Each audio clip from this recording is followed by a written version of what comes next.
Buenas tardes. Tardes, dinero, buenas tardes. Buenas tardes. Buenas tardes. Buenas tardes. Buenas tardes. Solo hay 5 conectados. ¿Qué será? Bueno, entonces creo que ya dimos algunos minutos para que se conectaran. Entonces vamos a comenzar. Vamos a tratar de recuperar un poco el día de ayer. Vamos a ver si avanzamos más en diapositivas. O sea, conceptos y presentación.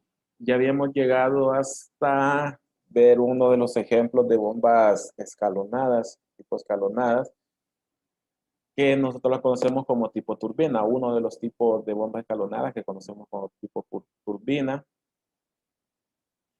Y hemos visto que cada uno de estos tazones es como como una etapa. Cada uno de esos tiene un rodete centrífugo. Entonces, al final es como tener 5 pequeñas bombas en serie, pero realmente es una sola bomba. Entonces, eso era una bomba turbina.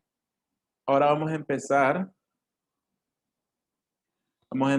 con funcionamiento de una bomba, que en sí es ya, imaginemos que ya decidimos qué tipo de bomba vamos a utilizar o qué fluido vamos a mover y de dónde a dónde vamos a mover ese fluido. Entonces lo que toca ver ahora es funcionamiento de una bomba.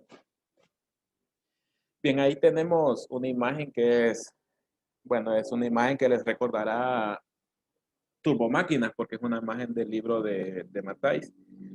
En este pues tenemos simbolizado una bomba. Tenemos una bomba que está moviendo un fluido que puede ser agua de un depósito inferior en el punto A un depósito superior en el punto Z. Pues tenemos la bomba que es la que va a proporcionar la energía necesaria para mover del punto A al punto Z. Para eso pues va a ser uso de un sistema de tuberías que lo podemos ver en lado antes de la bomba, que lo vamos a conocer como succión de la bomba. Y esa tubería va a llegar hasta el punto superior. Esa tubería pues puede ser de distintos tipos de materiales, diámetros, pues todo va a depender del fluido que estamos manejando y la velocidad con que queremos mover el fluido. Bien, algunos elementos que después vamos a ir afinando los conocimientos es qué elementos tengo yo en el funcionamiento de una bomba. Pues ya vimos en turbomáquinas y en, en mecánica de fluidos que la energía que la bomba necesita transferir, pues va a depender de qué altura necesito mover. O sea, necesita ver cuánta energía potencial debo proveer. Va a depender de las velocidades que yo tengo entre dos puntos, normalmente entre los depósitos. Necesito saber cuánta distancia de tubería, porque eso va relacionado a las pérdidas primarias. Necesito saber también qué accesorios tengo. Y algo también que ya es para protección del sistema, que son accesorios, que en su momento también los vamos a ver. Nosotros normalmente tenemos, cuando deseamos hacer mantenimiento de una bomba, necesitamos aislarla de toda la red de tubería, entonces se colocan válvulas antes y después. También, que vamos a ver más adelante, para evitar golpes de ariete, necesitamos tener algún método de que toda esa columna de agua, cuando la bomba se detiene, no se regrese de golpe, no me golpea la bomba, entonces colocamos una válvula de retorno en un punto. Necesitamos, eh, bueno, en algunos casos también, cuando el depósito de abajo ha acumulado mucho sedimento, a veces eso va a dar a la bomba, entonces otro accesorio común, cuando es en pozos, es como un filtro en la parte inferior, que a su vez también puede tener una válvula, que en este caso se menciona como válvula pie de alcachofa, pero es una válvula antirretorno también. Eso lo que hace es que evita que la tubería que está antes de la bomba se vacíe.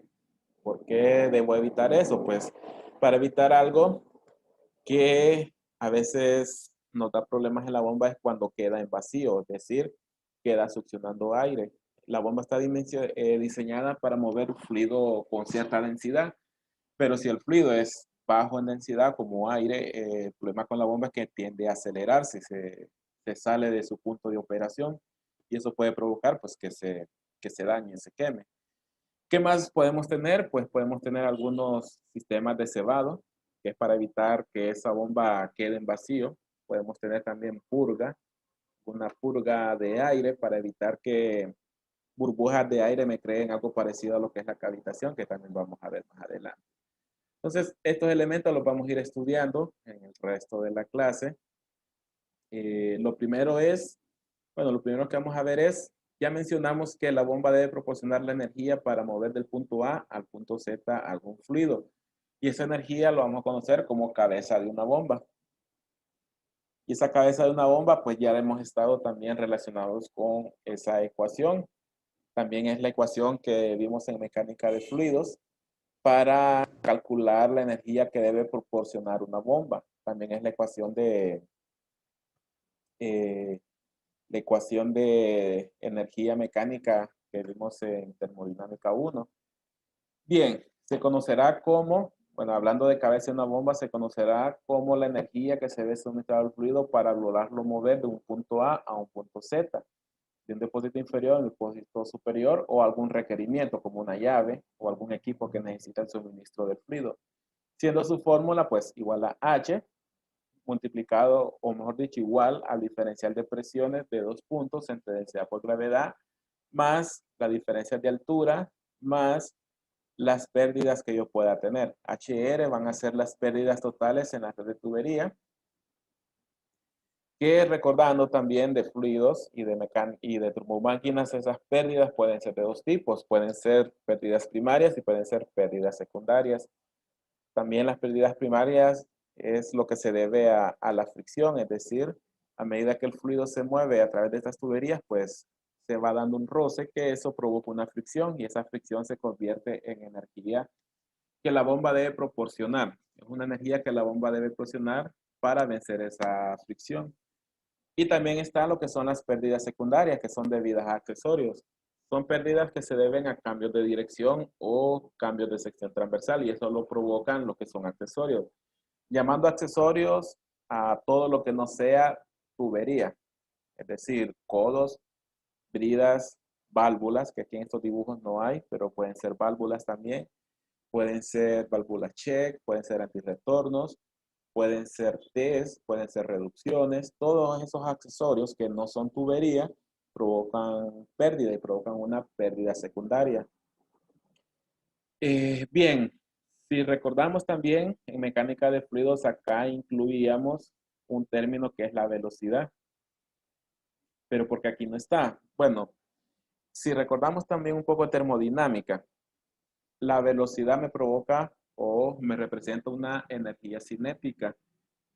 Pero esa velocidad va a ser entre dos puntos. Cuando yo muevo agua o fluido o algún fluido líquido de un depósito inferior a una superior, su índice Z y A va a ser en esos dos puntos. Yo puedo tomar esos dos puntos. Pero ¿qué pasa con la superficie en estos depósitos?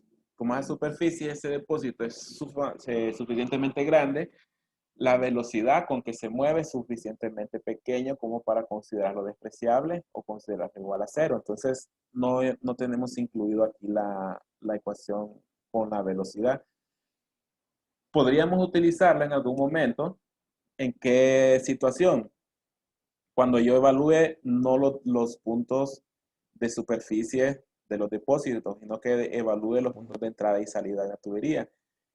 Si los diámetros de las tuberías son suficientemente grandes, la diferencia entre ellos, la diferencia de energía cinética puede ser un valor que no se puede despreciar, pero comúnmente la diferencia también sigue siendo muy, muy pequeña. Digamos, si una tubería de succión es 6 pulgadas, la descarga puede ser 4 pulgadas, que cuando yo paso eso a energía cinética, realmente es muy pequeña la diferencia, entonces la podemos seguir despreciando.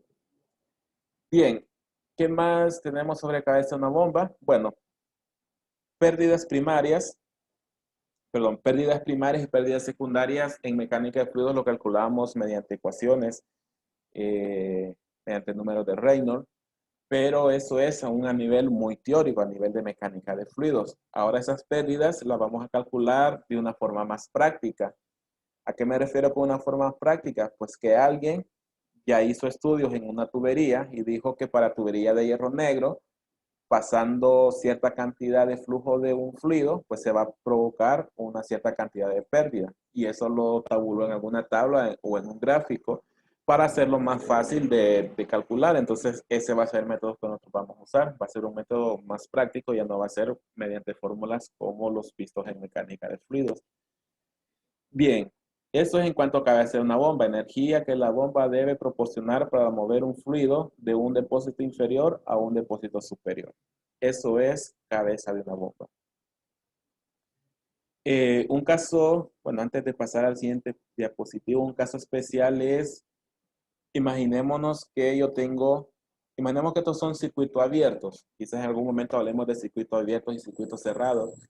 Cuando tenemos un circuito abierto como este, la ecuación se evalúa como lo mencionamos, pero hay situaciones o aplicaciones donde el fluido se mueve en un circuito cerrado, es decir, va de un punto antes de la bomba lo impulsa, llega a un punto superior, pero del punto superior regresa nuevamente a la bomba y está haciendo ese ciclo. ¿Qué pasa con el punto final y el punto inicial? Si yo tomo la succión de la bomba como punto final, ese también va a ser mi punto inicial, porque de ahí parte el agua, hace todo el recorrido y regresa a ese punto. ¿Qué quiere decir? Que este valor de presiones va a ser el mismo. Este valor de Z va a ser el mismo. Entonces, el caso especial de circuito cerrado va a ser que mi cabeza de una bomba está dada solo para vencer pérdidas primarias y pérdidas secundarias. El caso típico de sistemas de agua fría, sistemas de circuito cerrado. Ahí yo no considero presiones finales iniciales y no considero cambios de altura, solamente considero pérdidas por fricción primarias y secundarias. Bien, otro concepto que vamos a ver es la cavitación. Ya hemos hablado en otras clases sobre lo que es cavitación, pues es burbujas de aire que se forman en un punto en el circuito de bombeo debido a que la presión cayó tanto que el agua empezó a evaporarse en forma espontánea. Entonces, leyendo la definición, la cavitación es la formación de cavidades de vapor o aire en el agua o cualquier fluido líquido. Se produce cuando se alcanza cierto valor mínimo admisible de presión. Es común en las zonas de succión de las máquinas hidráulicas donde se crean bajas presiones o vacíos. Los efectos sobre las bombas es la disminución del rendimiento y erosión de sus partes constructivas. Cada burbuja de esas, cuando se forman y pegan en el rodete, van creando un golpe y eso pues da un ruido característico al funcionamiento de la bomba. Un ruido como que si tuviese arenilla adentro, pero realmente es esa burbuja que están haciendo cavitar la bomba, sobre todo en el rodete del impeller. Su aparición depende del tipo de bomba, número de revoluciones, instalación de la bomba y condiciones de servicio.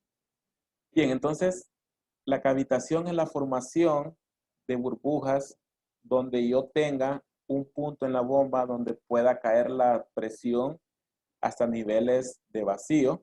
A eso lo probó con la succión de la bomba. En ese punto, si la presión es suficientemente baja, el agua que está allá adentro puede empezar a evaporarse de forma espontánea. Entonces, esa es la cavitación. Eh, Solamente que aquí ahorita, bueno, ahorita aquí en donde estoy yo, por rato me aparece problemas de señal. Entonces, si se me entrecorta en algún momento, solo me avisan para repetir un poco lo que se haya perdido en la videoconferencia. Bien, entonces cavitación es eso. Podemos ver aquí una imagen donde se ven como puntos de color diferente donde chocan esas burbujas, donde se crean.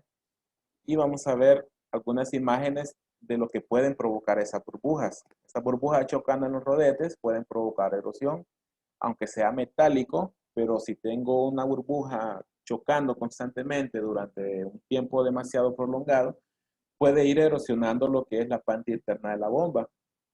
Normalmente es el rodete, puede ser el rodete. Entonces, lo puedo erosionar tanto, si no lo corrijo, que puede debilitarse lo suficiente hasta que el mismo se vence o se vuelve frágil. Entonces, puede darse esa situación. Tiene que ser un tiempo bastante en ese tipo de operación, pero eh, la cavitación yo la puedo corregir desde el momento en que escucho la bomba. ¿Cómo la puedo corregir? Pues va a depender de cómo está instalada la bomba, del fluido que yo estoy manejando, de las presiones que estoy manejando, y se puede hacer algunas correcciones aun cuando la bomba ya está presentando cavitación.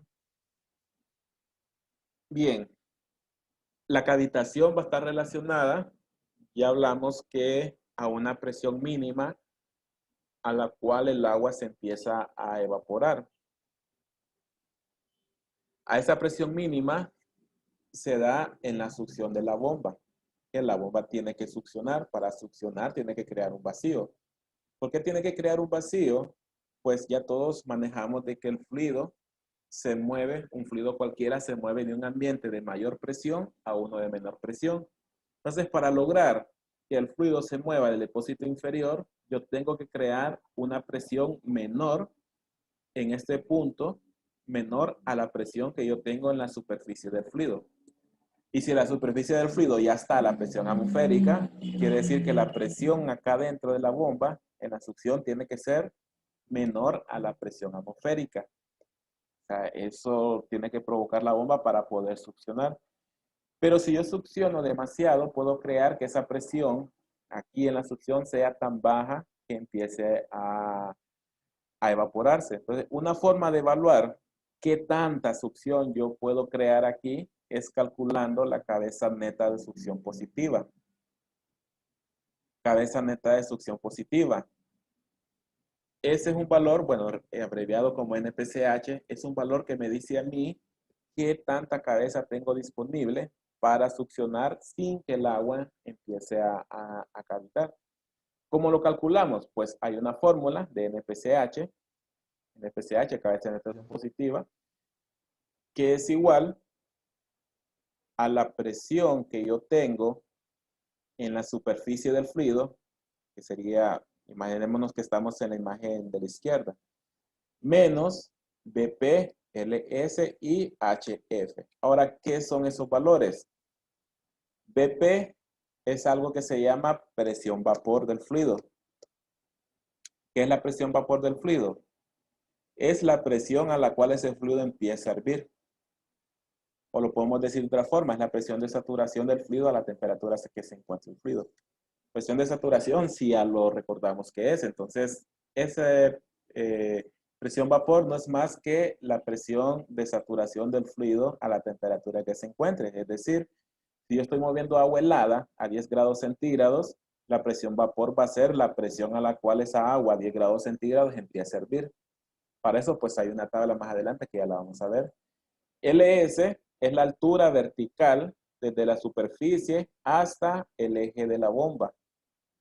Vamos a tomar de referencia el eje de la bomba y la superficie del fluido. Y HF es las pérdidas que yo tengo tanto por fricción como por accesorios entre toda la distancia de tuberías desde el depósito inferior hasta la entrada de la bomba. Entonces, eso es NPCH. Es decir que a la presión atmosférica le resto la presión a la cual hierve el agua, si fuese agua, le resto esta altura y le resto las pérdidas por fricción y pérdidas secundarias. Y eso me va a dar el NPSH admisible. Y quiere decir que yo tengo un límite de la cual, con esta disposición que yo tengo aquí, yo tengo un límite desde la cual yo puedo succionar desde un pozo. Es decir, si este NPCH nunca me puede dar negativo. Ahora, a nivel de fórmula sí me puede dar, pero físicamente yo no lo puedo tener.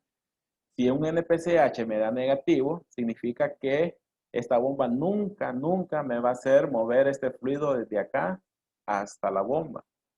Y si lo logra, lo va a hacer cavitando en la succión, que se sobrepasó, se llegó a una presión menor a la presión a la cual hierve ese fluido.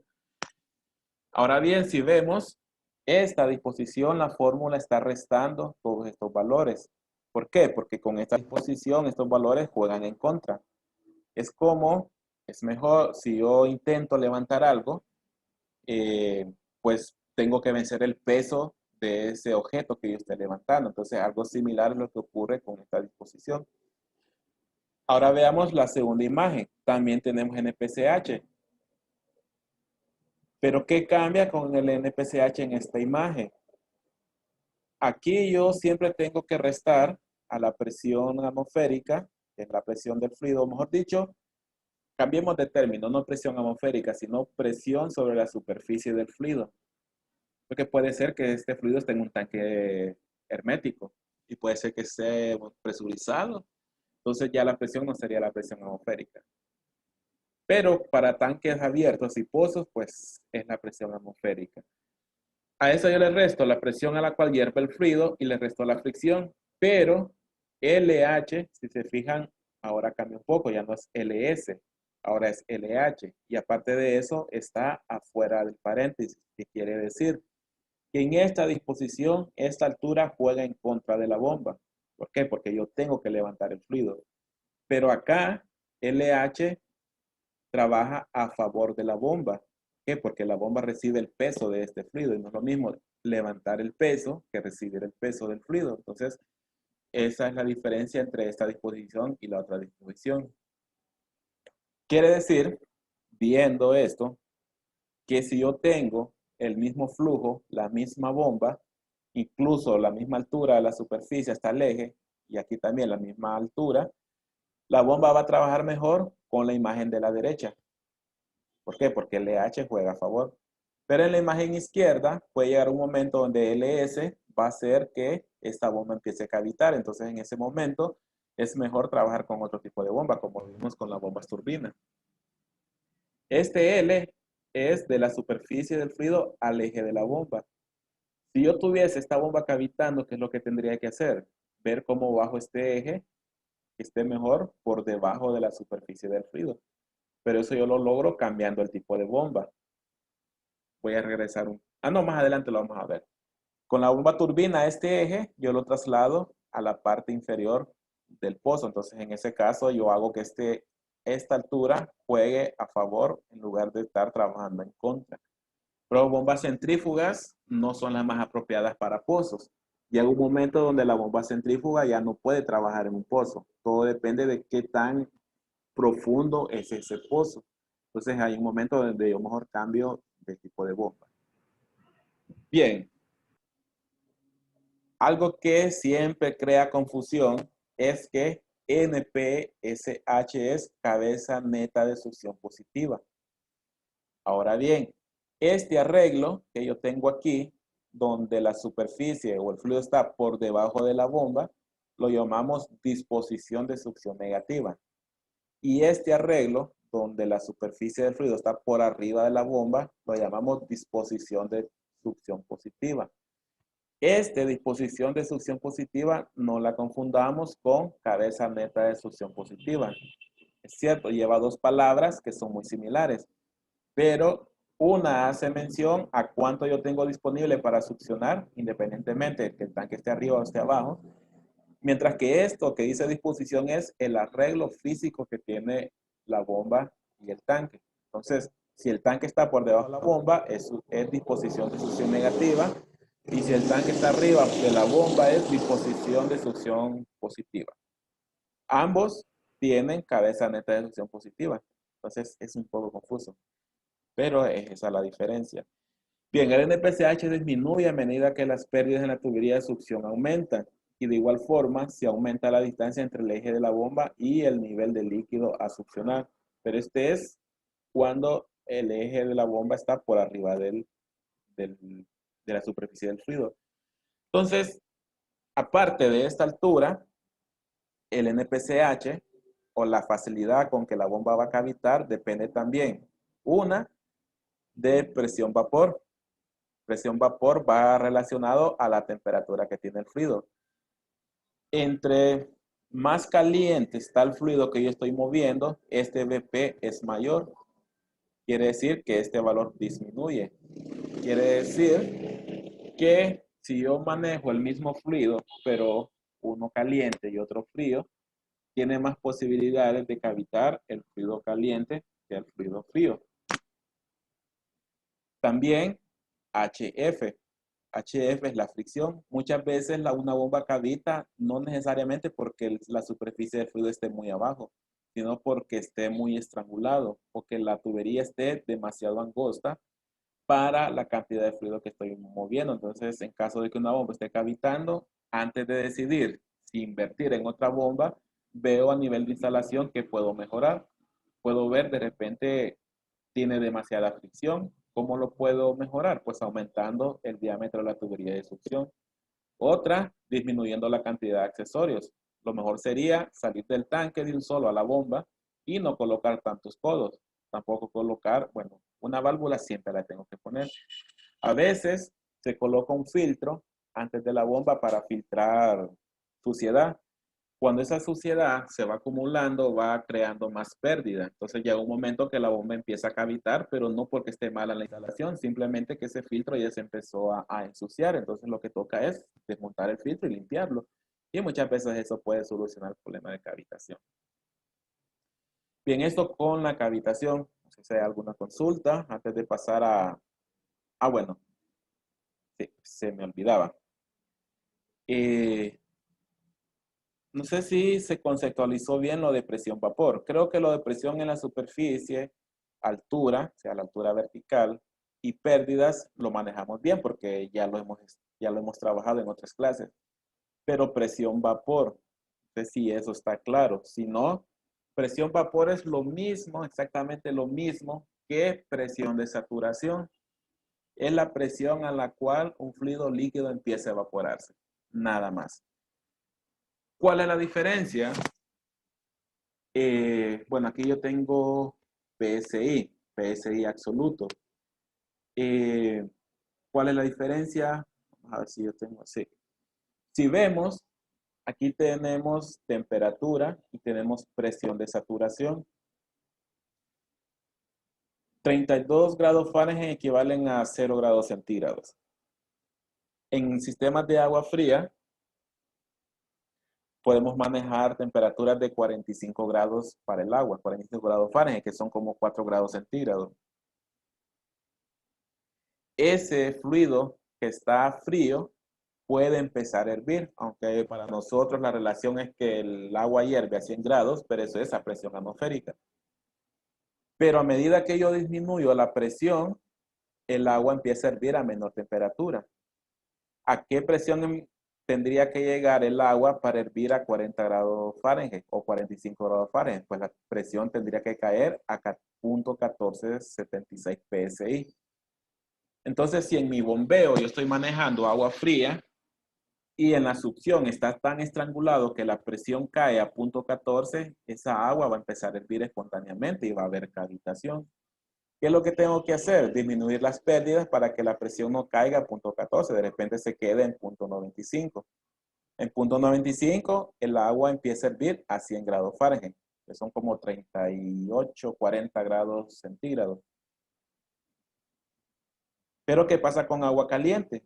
Agua a 60 grados pueden ser como 140 Fahrenheit. Ahí el agua empieza a hervir a 2.89. Por eso es que yo les mencionaba que un agua caliente es más propensa a cavitar que agua fría. Si tenemos el mismo flujo, exactamente el mismo flujo a la misma bomba y la misma cabeza, pero tenemos agua caliente a 140, esa agua va a hervir a 289 de PSI. Pero si esa agua en vez de enviarla caliente la mando fría, digamos a 45 grados, el agua va a hervir a .14 PSI. Entonces el agua fría tiene más capacidad para succionar la bomba sin que cavite. Entonces, presión vapor es exactamente el mismo concepto que presión de saturación. Es la presión a la cual hierve el fluido. Bien, consultas. Si no, pasamos a golpe de ariete.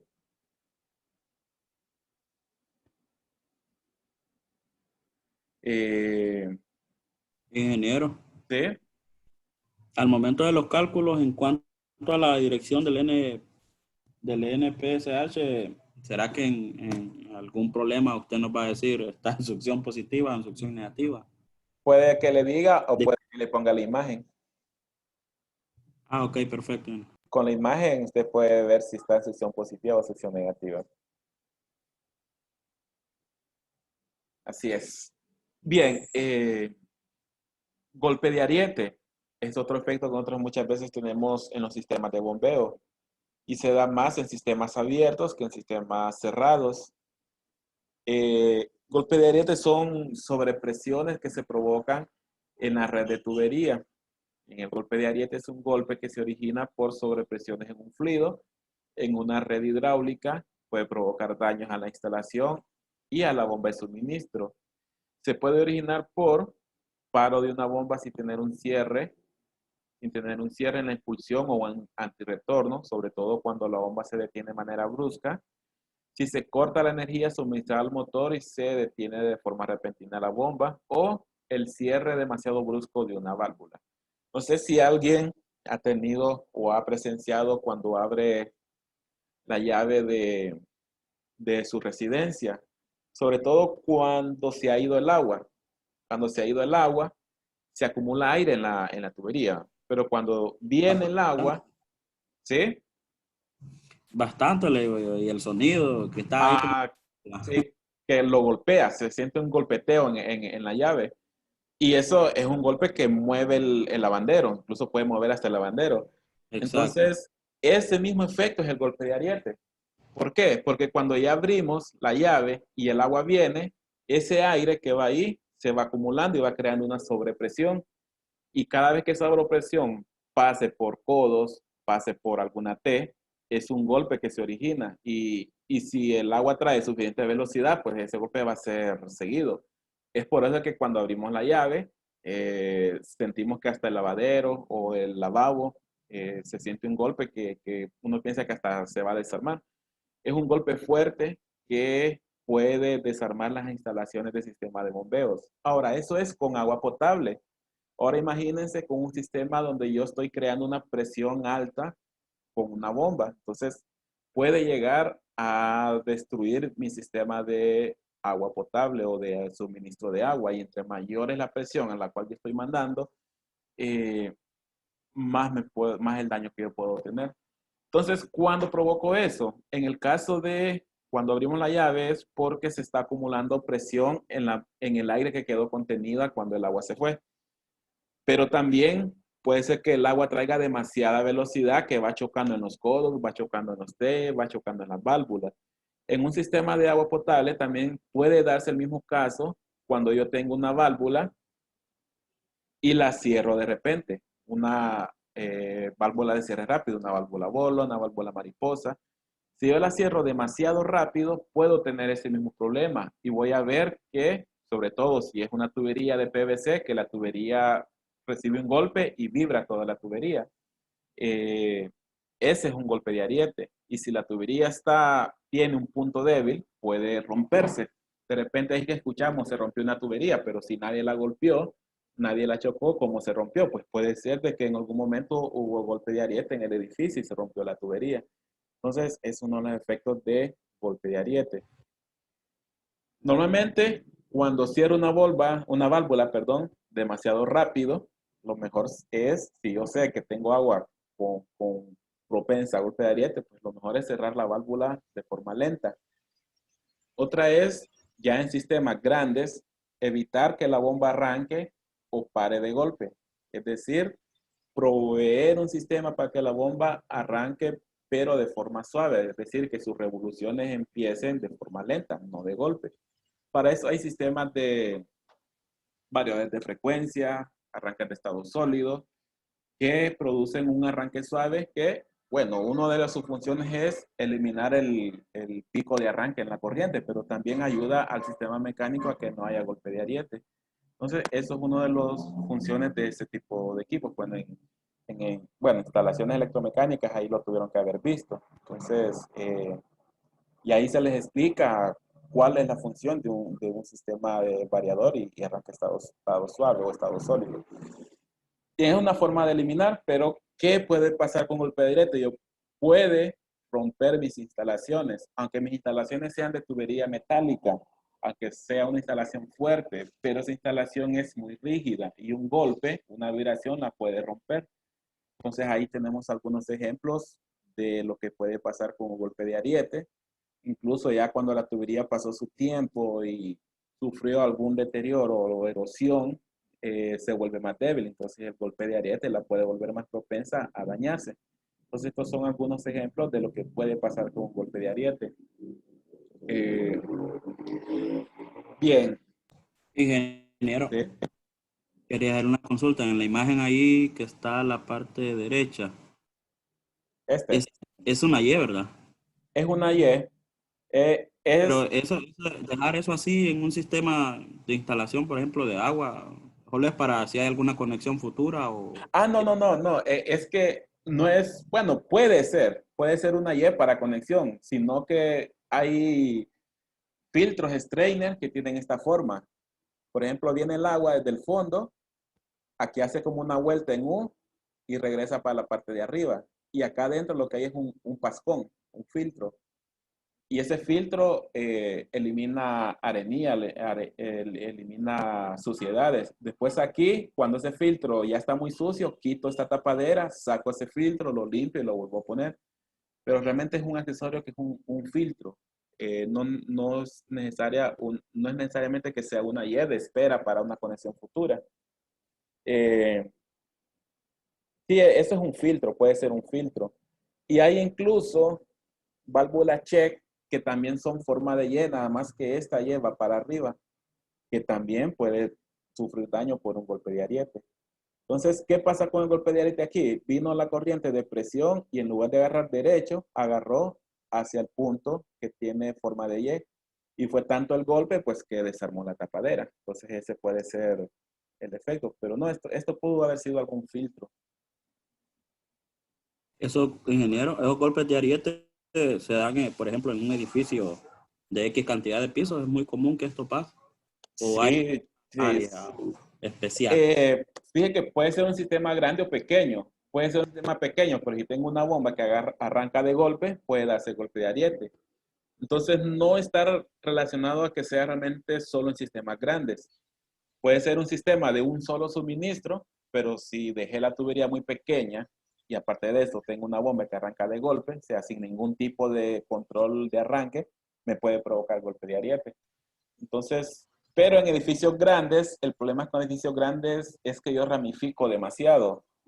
Entonces, entre cada ramificación, un cambio de altura, ahí se me pueden quedar acumuladas burbujas de aire. Y esas burbujas de aire, cuando la presión la empuja, esa burbuja de aire tiene el mismo efecto de dar un golpe sobre la red de tuberías. Y normalmente la red de agua potable en edificios grandes es PVC. Entonces ahí se siente más la vibración, se siente más o se escucha y hasta se ve cuando vibra toda la red de tubería. Entonces, es otro caso típico también. Pero no, yo puedo tener golpe de ariete en sistemas pequeños o sistemas grandes. Gracias, ingeniero, gracias. Bueno, bien, golpe de ariete, 440, creo que.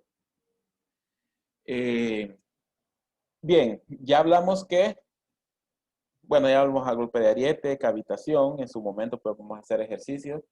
También para cálculo de la cabeza ya hablamos que depende del cambio de presión de un punto a otro, del cambio de altura y cambio de...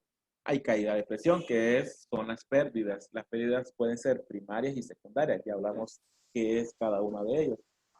Solamente que aquí yo tengo unas fórmulas porque son diferentes a lo que aprendimos en mecánica de fluidos mediante las ecuaciones que tomaban en cuenta el número de Bernoulli para saber si era laminar, si era turbulento, de ahí irse a los gráficos y sacar algunos coeficientes, después ir a multiplicar a otras fórmulas mucho más complejas, pero eso ya es netamente estudio de la red hidráulica a nivel muy teórico. Ahora vamos a hacer el estudio de la red hidráulica, pero más práctico, o sea, mediante tablas que nosotros tenemos más a la mano de fabricantes de tuberías, de bombas, de sistemas hidráulicos. Y esas tablas están disponibles para hacer cálculos de cabeza a nivel manual, como uno dice, manual mediante un Excel o mediante un cálculo rápido en campo también. Y eso es que la fórmula de pérdidas primarias, o sea, de fricción, va a ser solamente o un coeficiente de fricción por la longitud de tubería entre 100. Este coeficiente solo depende del material, del flujo y del diámetro. Y la pérdida secundaria va a depender de este término que es velocidad al cuadrado en 2 que también hay tablas que ya me lo dan, por un factor K. El factor K depende del accesorio. ¿Cómo es eso? Pues para eso tenemos esta tabla que yo también lo subí en la plataforma, la pueden bajar para irlo viendo. ¿A qué se va a resumir nuestro cálculo de pérdida primaria, perdón. A la fórmula que ya vimos, un coeficiente por una longitud entre 100. Entonces, imaginemos que tenemos una tubería de 50 pies de largo, por el cual están pasando 40 galones por minuto. Y tiene un diámetro de 2 pulgadas. ¿Cuál va a ser mi cálculo para pérdida por fricción? Bueno, este es un extracto de la tabla, pero en la tabla hay como 3 páginas de tablas para pérdidas. Tenemos una tubería de 2 pulgadas, 50 pies de largo, con 40 galones por minuto pasando a través de él. ¿Qué es lo que nosotros hacemos? Primero nos ubicamos en el diámetro que necesitamos. En las tablas hay diferentes diámetros, pues como yo tengo una tubería de 2, pues me ubico en la tubería de 2. ¿Cuánto está pasando a través de esa tubería? 40 galones por minuto. Nos ubicamos acá. Y solamente intersecto hasta el valor de HF. Y aquí ya tengo yo 3.10. ¿Qué significa este 3.10? Es 3.10 pies de pérdida por cada 100 pies de longitud. Pero como yo solo tengo 50, aplico mejor la fórmula. ¿Cómo me quedaría la fórmula? HF 3.10 por 50 entre 100. Y esa es mi pérdida primaria. O sea, en menos de 2 minutos, o menos incluso, yo calculo mi pérdida primaria para esa tubería. No tenemos que ir al número de Reynolds, de ahí a otros gráficos, de una fórmula más larga, sino que ya aplico esta fórmula. Y si tengo varias secciones, pues voy calculando una por una y voy haciendo la sumatoria. Eso es cálculo de pérdidas primarias con tablas. Ahora bien, pérdidas secundarias. En la diapositiva anterior yo les mostré esta fórmula. K, que es un coeficiente, por velocidad al cuadrado entre 2 veces G. K depende del accesorio, si es un codo, si es un T, si es una válvula. Y velocidad al cuadrado entre 2 veces G depende de la tubería en la cual está instalado ese codo. Por ejemplo, si en la misma tubería de 50 pies que yo calculo la pérdida primaria, yo tengo un codo, voy a calcular la pérdida de ese codo. Pero para eso yo voy a ocupar este valor, velocidad al cuadrado entre 2 veces G. Y ya me lo da la tabla, punto 227. ¿Para qué me va a servir eso? Para este otro gráfico. Este otro gráfico es el de pérdidas secundarias. ¿De qué depende la pérdida secundaria de un accesorio? De ese término de velocidad cuadrada entre PCG, que era 0.22, por un factor K. Y el factor K depende del accesorio, el cual tiene un gráfico que alguien ya tabuló, alguien hizo pruebas y dijo que para un codo de 2 pulgadas de radio regular, bridado, pasándole 40 galones por minuto, va a tener una pérdida de ¿cuánto? Primero ubico el diámetro y lo intersecto con esta línea y eso me da un valor de K de 0.38 aproximadamente y eso lo aplico en esta fórmula. Y ahí ya tengo yo los cálculos. Y eso es nada más los cálculos para calcular la pérdida total de la red. Luego con los ejemplos lo vamos a aplicar.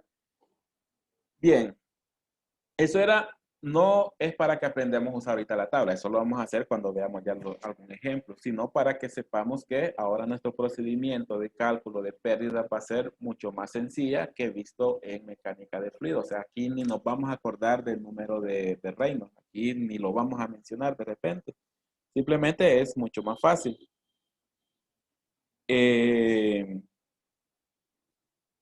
Bien. Bueno, es que ya son las 4:49. Realmente para mañana vamos a dejar, mañana, no, para el lunes. Vamos a dejar la parte de selección de bomba. No creo que el lunes mejor vamos a hacer ejemplos para no saturarnos de tanto texto. Vamos a hacer ejemplos, cálculos de cabeza, cálculos de pérdida, familiarizarnos con los gráficos que acabamos de ver. Vamos a hacer mejor primero ejemplos y después vamos a continuar con selección de una bomba para que no nos saturemos de demasiado texto y demasiado conceptos. Entonces, ya me empezaron a enviar algunos grupos. Los grupos que todavía no me han mandado los listados, pues ahí me los mandan cuando ya los tengan listos. La idea es pues que ya al finalizar este parcial ya tengan sus grupos y ya tengan qué proyecto van a hacer. Creo que si se les ha dificultado mucho buscar qué proyecto hacer, pues creo que se los voy a asignar. Tengo ahí algunos proyectos. Solamente que como son proyectos reales, entonces sé cuánto les tiene que dar. Eso sería la única diferencia. Entonces, si acaso no logran decidir por un proyecto, pues se los vamos a asignar, les vamos a pasar los datos, los planos, las distancias para que puedan hacer su proyecto. Bien, ¿alguna consulta? Si no, pues nos vemos el lunes. No, ingeniero, todo entendible. Bueno, Bueno, todavía bueno, no, no sé. Una consulta. sí. La clase, miro que está siendo grabada. ¿Dónde la podemos volver a ver? Eh, Consultar. sí, es que fíjate que he subido algunos, pero no recuerdo si era de bombas. No, cuando yo ya subo el video, lo subo a la plataforma, el link. Es un link de YouTube. Entonces ahí se puede Ok. ver. Hay una carpeta que dice primera unidad, entonces ahí se puede acceder. Creo que es la clase, la única que no he subido ninguna de las clases. Pues los subo las dos clases hoy en la noche para que ellas se puedan ver. Ok. Bueno, gracias. Bueno, Gracias, ingeniero. bueno, buenas tardes. Buenas tardes, ingeniero. Buenas tardes. Buenas tardes, ingeniero. Buenas tardes.